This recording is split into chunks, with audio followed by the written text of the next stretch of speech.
Say hello to everybody. Jen Armstrong, U.S. Marshals. Jen, welcome aboard. Thanks for having me. Where are you? Are you in D.C. or are you running around the country somewhere? I am. I'm actually in Crystal City, sitting in my office because now that I'm hybrid remote, I rent part of a house.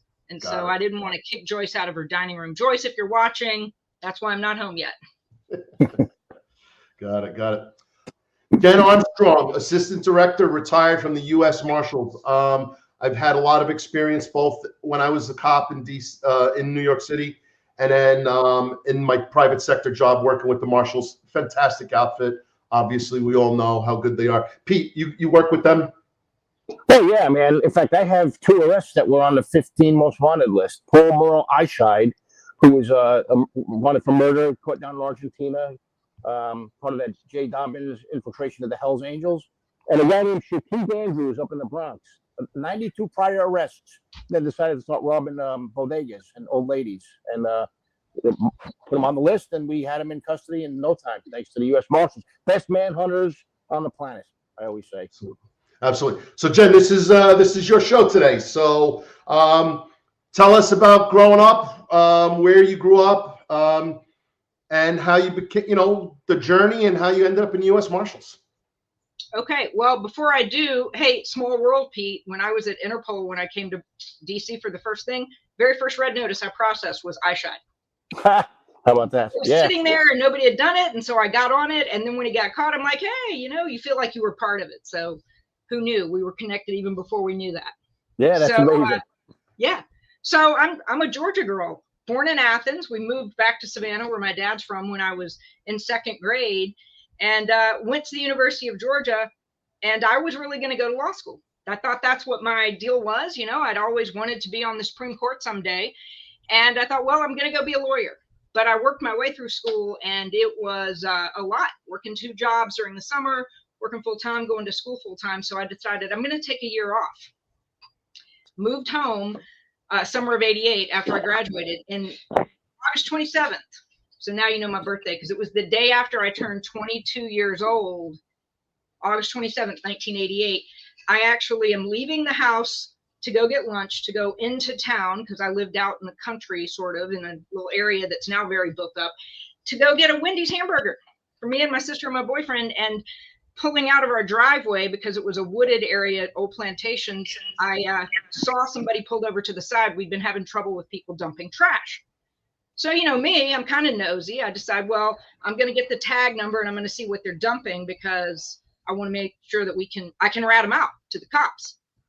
And instead, what I see is this van door open, and I see 2 guys dragging out a person who I can clearly see she's bound. She's tied up somehow. So now I start doing tag number, and I just keep driving. Like, don't let them see that you're noticing it, because I'm going to go to what's the closest thing. Circle K, a mile away from my house.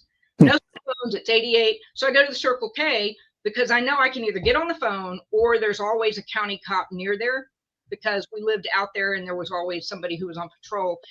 Go in, see a guy I know, Joe Chalmers, and I'm like, Joe, I just saw something really weird. They were dragging this woman. It's down where everybody's dumping the trash over on the property by ours. So that's why I noticed it.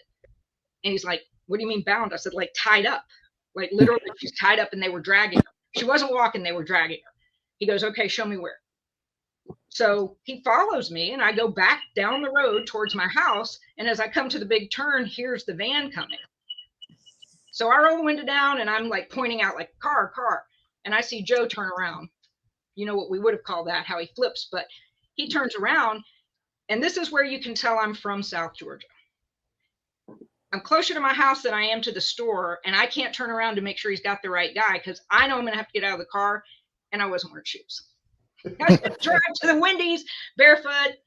Probably a crime in Georgia, but I'm pretty sure the statute of limitations has run out since '88. Yeah. Admitting freely, I was driving with no shoes on. So I go home to grab a pair of shoes, and I tell my sister and my boyfriend what I saw, and he says, hey, I'll get in the car. I'm like, oh, now you get in the car. So we go back, and he's headed that way, and he goes, where was it? So I slow down to say where it was, and here comes a car, rolls the window down, and a guy goes, are you the girl from the store? Yes. Hey, can you show us where they were dragging the woman? Because cop pulled the car over, and there's only one guy in it. There's no woman, there's no other man.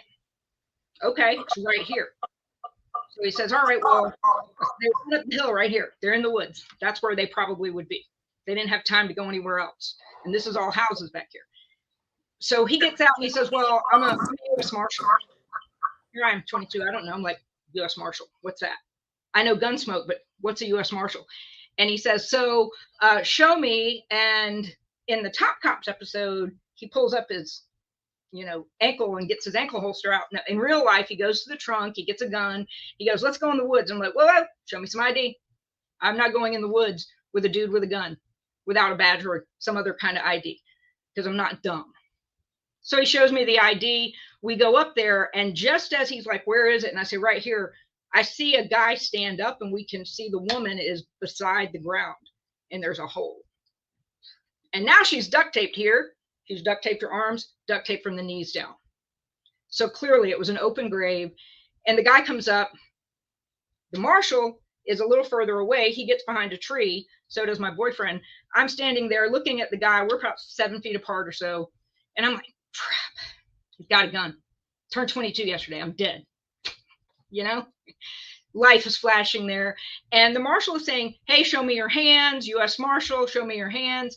And I'm looking at him and he's looking at me, and I can hear this in the side. Show me your hands. Let me see your hands. And I'm like, shoot him. He's got a gun. Shoot him. He's like, let me see your hands. I'm like, just shoot him. That's not all I was saying, but I was saying things like, just shoot him. And then he brings his arm up like that. And I thought, that's it. I'm dead. And he tosses the gun over. Yay. Because now he's no longer got a gun. And the marshal, whose name is Ray, he may be listening, I don't know, steps on the gun and says, all right, you guys secure him. Okay. Here I am, 22-year-old kid. I'm like, all right. So me and my boyfriend get him secured. And then we go to help the woman out. And then the county cops come up because they had pulled the other guy over. He had the van, didn't want to show him anything. And then when they got him, they realized they had a cage back there and some weapons. And so they secured him, and he came to find us because we had never come back. And so we call, and as it turns out, she had been kidnapped earlier in the day. The guy in the woods was an escapee from a federal prison camp. The guy who was in the car, the older guy, had actually killed a woman in Florida in 1987 and stolen jewelry from her. And that's what they were using to finance this trip. You've just watched a clip from our live episode. Click the description to watch the full episode. Like, share, and subscribe for more videos just like this.